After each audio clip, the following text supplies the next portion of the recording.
Hello everyone, my name's Yvonne Nuno and I'm with Team Grit.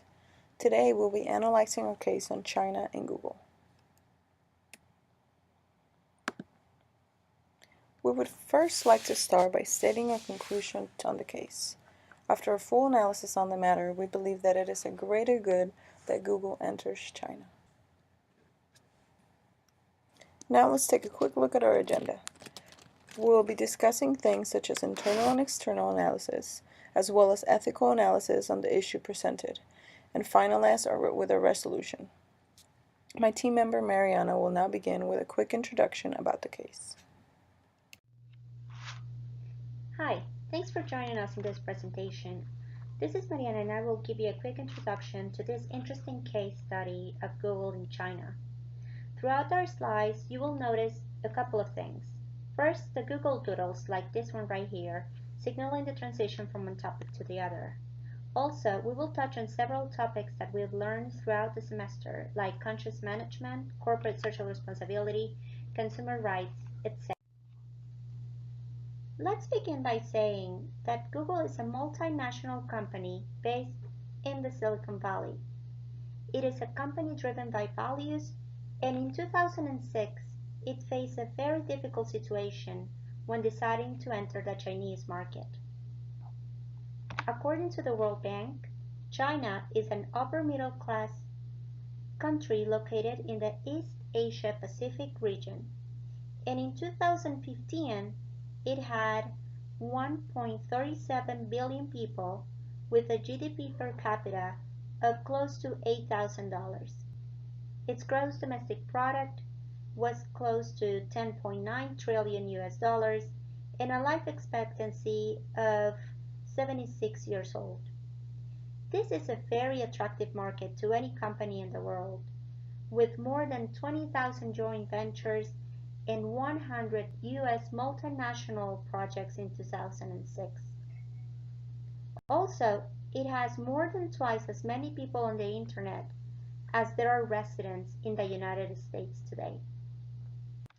Now, as I mentioned before, Google has a very high ethical standards. Their motto is, "Don't be evil." And given the reputation of China as a violator of human rights, like privacy and freedom of speech, the decision to enter this market was highly criticized by not government organizations, academics, press, and the general public. But let's backtrack a little bit and talk about the CEOs and founders of Google.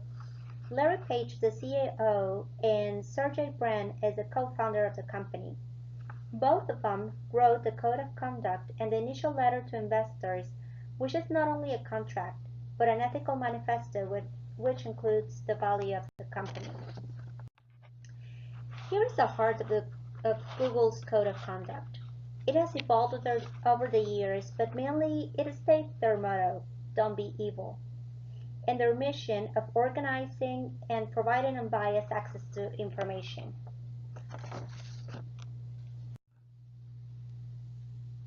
Here is a timeline of Google in China. We can see that in 1995, the first engine was created by Page and Brin while they were students at Stanford University in California.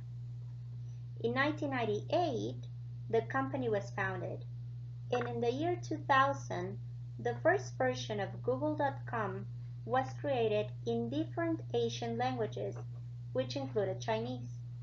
This opened the access to Google by the Chinese population with access to all the material available at a time. In 2002, though, the Google.com in Chinese went down for a couple of weeks. And when it went back up, it was not responsive. It took 7 times more to search for anything compared to its competitors like Internet Explorer. This moment was an eye-opener, and Google started to think about entering the Chinese market. In 2003, Google moved from the garage to the Googleplex. And in 2004, it went public. At the time, it had 5,500 employees and became known as Goog on NASDAQ.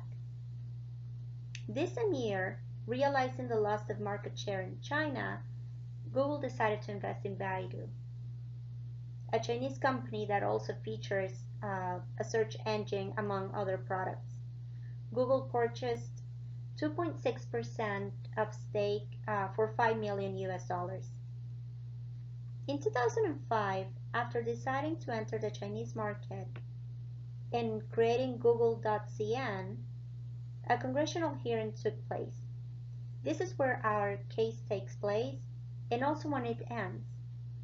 Google was highly criticized and almost ridiculed for their decision. But as we all know, Google entered the Chinese market, and in 2010, after a hack presumably sponsored by the Chinese government, who targeted a dozen of American companies, Google decided to exit mainland China and move to Hong Kong. Today, in 2017, there are plans for re-entry. They have grown 10 times and has offices in 50 countries, and the projects that they are working on have to do with artificial intelligence, and there is one in particular called AlphaGo. Also in this project, the Chinese government is involved. This slide presents a very complex network of stakeholders, as you can see on the grid. And all of them have an opinion on Google's decision about entering this market. Some of them are in favor, some of them are against, and I only want to highlight a few of them.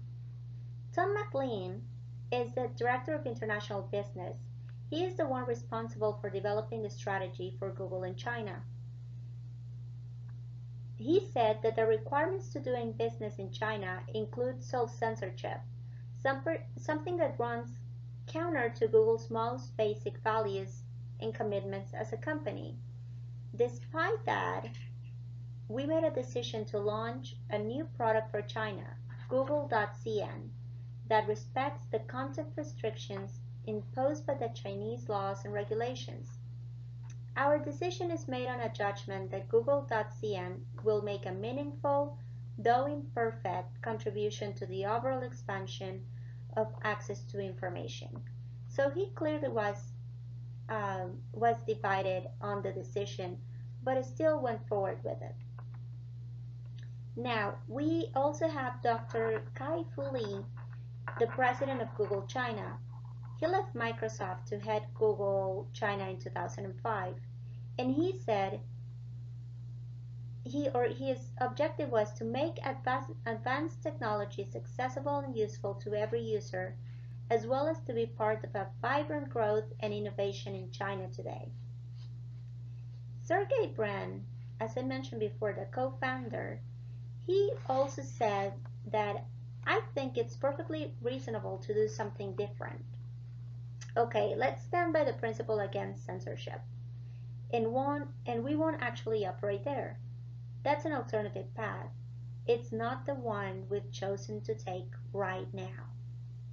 Now, there were some critics like James Keith, the senior advisor for China and Mongolia from the State Department Bureau of East Asian Pacific Affairs. He denounced before the Congress that China's well-documented abuses on human rights, the arbitrary lengthy detentions, forced confessions, torture and mistreatment of prisoners, restriction of freedom of speech, press, assembly, association, etc. Clearly, he was not a fan of the decision. Tom Lantos, the senator for the Democratic Party for California, he also said, instead of using their power and creativity to bring openness and free speech to China, they have caved in Beijing's outrageous but predictable demands simply for the sake of profits. Now, let's also consider that there are other companies like Cisco and Microsoft that were in China already and were fully compliant with government rules and regulations.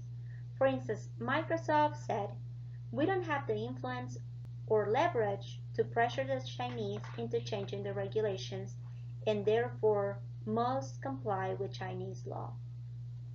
So as you can see, this is a very polarized decision.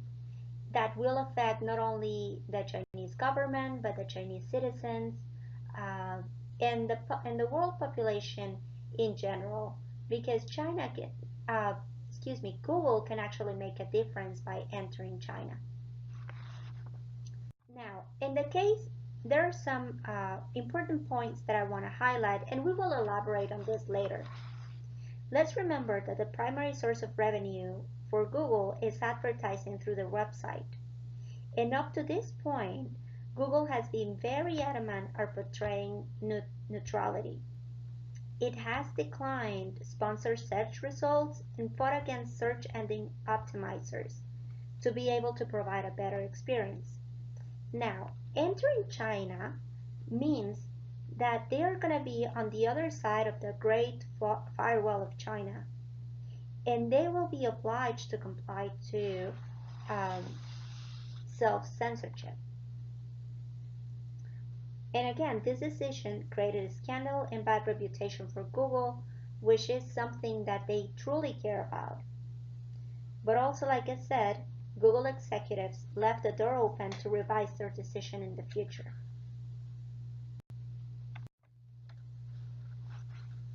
Now, as staying away from China, Google faces the loss of market share by companies that were already there in 2016. And also, like we studied in past weeks, other countries like France, which we analyzed in the case of Yahoo, and Germany, among others, have their own internet laws that any companies need to comply with. So China is really no different. This is also recognized by Liu Shengrong, Deputy Chief of Internet Affairs Bureau of the State Council in China. So the recognition of a Chinese government official gives us an indicator that the environment in China may be changing.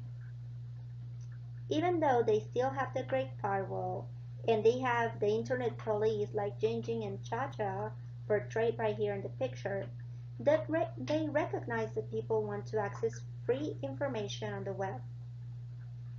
Plus, James Keefe, like I mentioned before, who was a critic, made a very good point at the congressional hearing by saying that once the door to freedom is open, it cannot be closed. Now, I will pass the word to David, who will deep dive into the analysis of our case with the external analysis.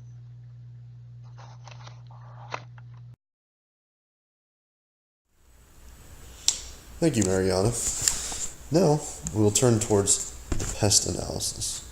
For those of you who are not familiar with the pest analysis, it stands for the political, economical, social, and technological analysis. First, we'll start with political. As of 2006, China started towards an unprecedented move away from its communist roots, more towards an open market reform. This opened the door to foreign companies to start doing more business with China, specifically Google Inc. With the progression of a new economic reform, China still harbored many of its own ways and are less desirable to its citizens and the people of the rest of the world. This includes many human rights violations and oppressive measures that are strictly enforced upon its people. China has many agencies that monitor the internet in a variety of ways, from restricting the production, development, and dissemination of improper content, according to Martin, thus leading to authorities monitoring the pursuit of content and the recipient of the informations, also according to Martin. Next, we will move towards the economic analysis.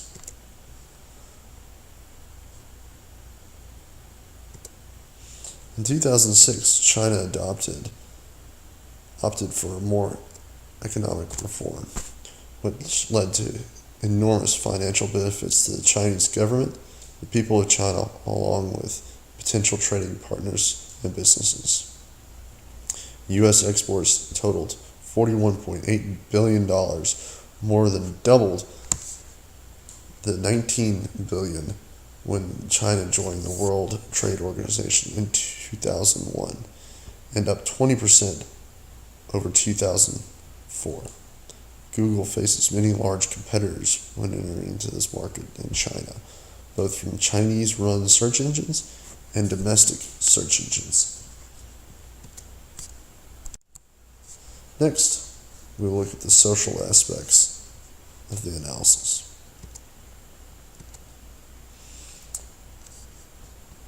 Social analysis. China is known for many human rights violations in internet that don't conform to international norms. China has issued a statement that its internet regulation policies are no different than most of the world's policies. However, when people of China try to Google search a variety of different topics, the information may come back edited or not complete, or on certain things they include but are not limited to Tibet, Tibetan Revolution, Tiananmen Square, and a variety of other public uprisings. No content can be found anywhere by a Chinese search engine or somebody searching on Yahoo or Windows-based search engine in China. Next, we'll turn to technological analysis.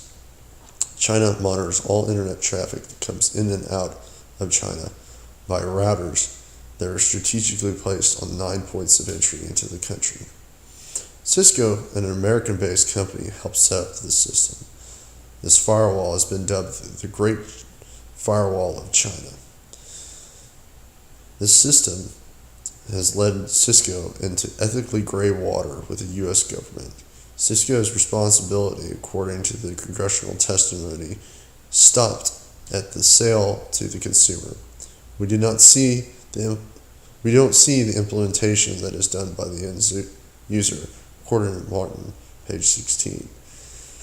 The Chinese government monitors the traffic through agency monitoring, both at the central locations and deploying field agents to cyber cafes, and also self-monitoring.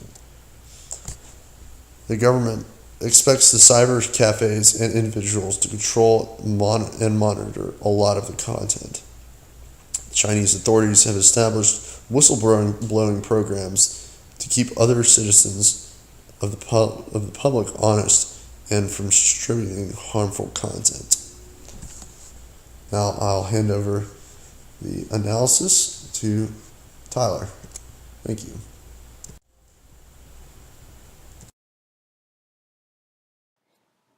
Thank you, David.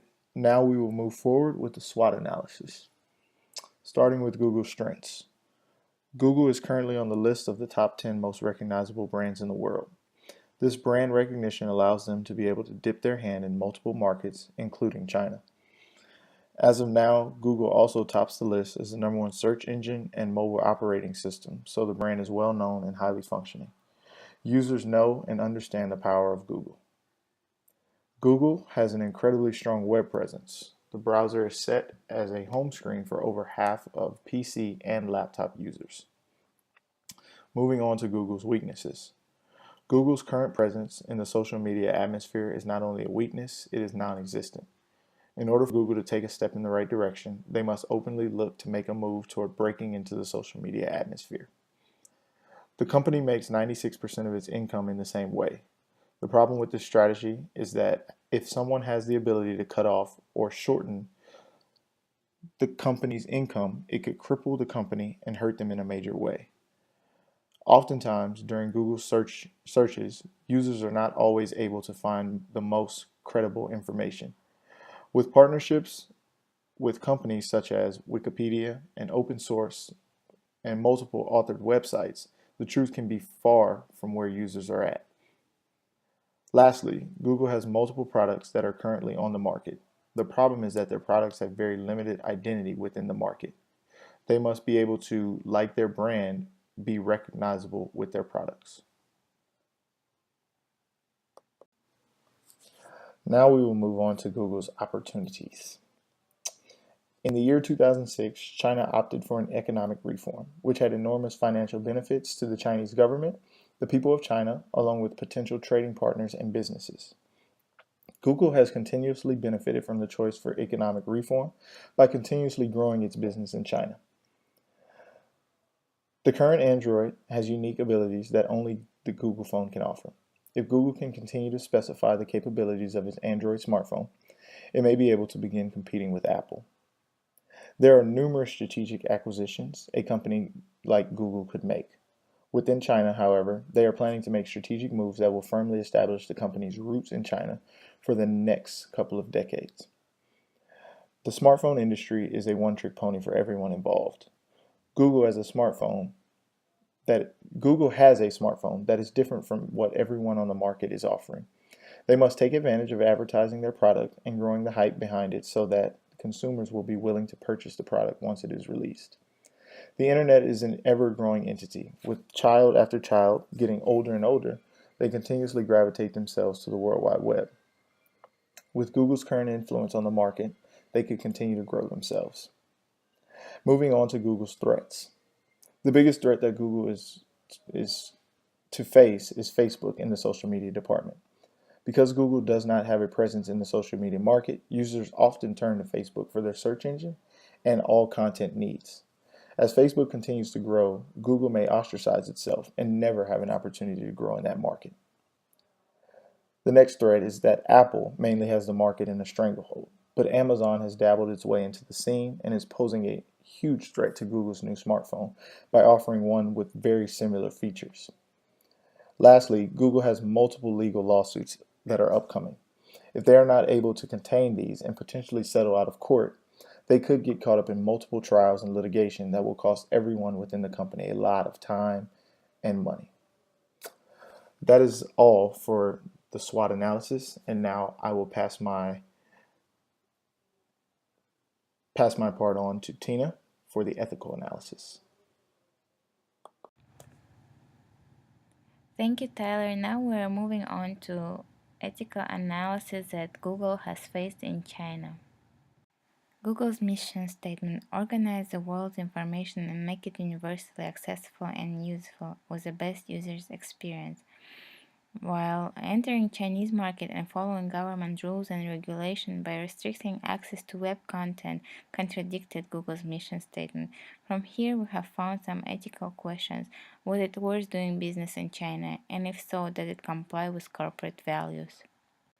Some of the different perspectives that we have found that Google should do business in China if they maintain their ethical approach. The international businesses are rising with the technology advancement, and if Google will have its presence in China, that will ease the access to the information. It is also beneficial for Google to have its presence in China. They will influence the Chinese people by giving them access to some filtered information. The government might eventually ease their strict control. As it was discussed in Joseph Weiss explains in Corporate Governance that corporate social responsibility involves an organization's duty and obligation to respond to its stakeholders and stockholders' economic, legal, ethical, and philanthropic concerns and issues. In this case, Google followed corporate social responsibility because they informed their users that they are following government regulations. Since Google was busy figuring out that China's rules and regulation while being hacked produced some drawbacks in making business there. However, this time they have to be aware of hackers and they have to highly protect their network and information.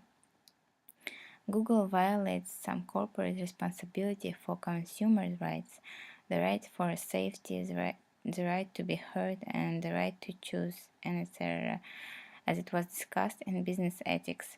However, Google tries to take ethical perspectives toward their users by informing them that the information search is filtered by governmental restrictions. As we reach the end of our presentation, we will now move on to talk about the resolution for our case. Here, we can see our two different options, once again with some of the advantages and disadvantages that each have. Entering the Chinese market means accepting the company's motto, "Don't be evil," and making changes to their strong ethical code of conduct. In the case, we see Google's attorney stating that while removing some of their search results, meaning filtering information, does go against Google's mission. However, if compared to the fact of not providing any information at all, like refusing to enter China overall, it is way more inconsistent with their mission. Going on the other side, we see the different effects of taking the decision of not entering China. By doing so, China can keep its credibility, reputation, and keep true to their ethical code. Google's philosophy has a clear emphasis on the importance of their service being full access to requested searches. Not entering China will let them keep that belief in their mission. As a disadvantage, by not entering China, Google loses more of China's market share.